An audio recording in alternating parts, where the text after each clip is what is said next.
That song is just so catchy. The lyrics is terrible and I don't recommend anybody singing the lyrics, but that song is just so good. It's so good. I was asked to do this advice to your younger self tag by Philemon. I have tons of stuff that I would probably want to tell my younger self.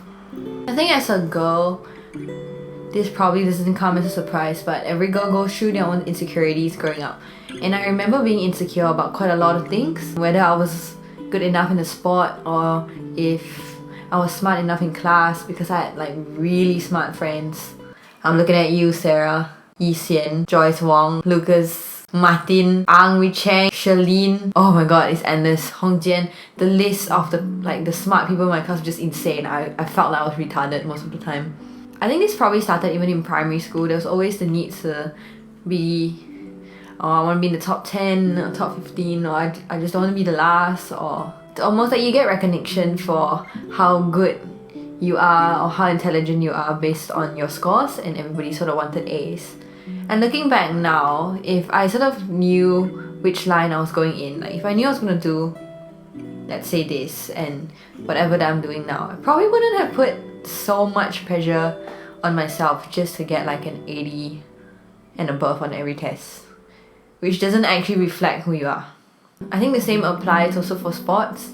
Like sports are supposed to build you up, but there were times where I almost felt like I wasn't good enough because I wasn't swimming fast enough or I wasn't running fast enough. It's almost like your self-worth was based on a competition, and it's not the best feeling if you don't win. And the thing is, for sports, there's only one winner most of the time, and it can't always be you. So I've probably lost more than I have won in my life.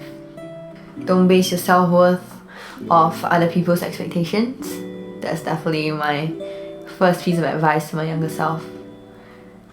I think my second piece of advice would to be true to who I am, because a lot of times we change ourselves to fit in, and I found myself constantly doing that. I mean, social media, it's kind of like that. There are times where you post certain stuff or you say certain things hoping that people will like what you say, and there's always a fear that, oh, what if nobody likes the real you? But the truth is that there only is one you. So gassy today. But yeah, to be true to myself.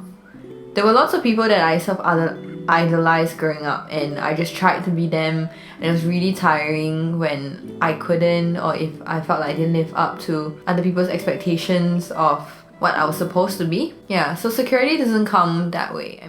I think the third one, I mentioned in a video, in an earlier video about not paying so much attention to guys. I never really dated a lot growing up. Yeah.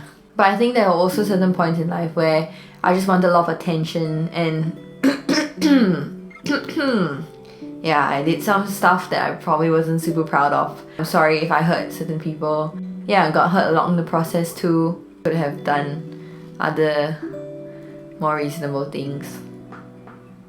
So yeah, have a lot of friends, learn to draw your boundaries, be clear about your boundaries, and stick to them so you don't go back on your word.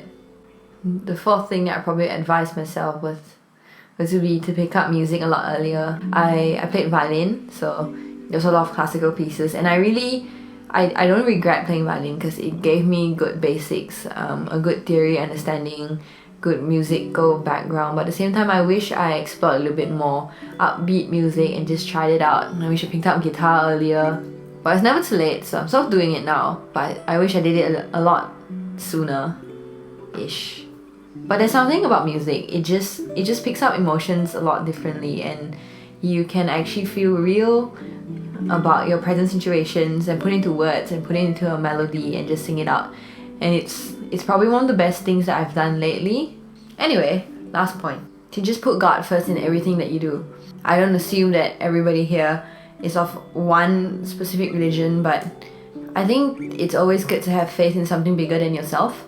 It's impossible to do everything in your own strength. There are times when you will fail yourself. I mean, you're only human, your body, and there are times that you feel down. But if you put your trust in something bigger and knowing that you'll never be alone in the things that you do, I guess that point of reference for you could be anything. For me, it's God. For you, it could be to put your trust in the people that you love, or in just generally something bigger than yourself. It's always easier to know that life is a journey and you don't do it alone.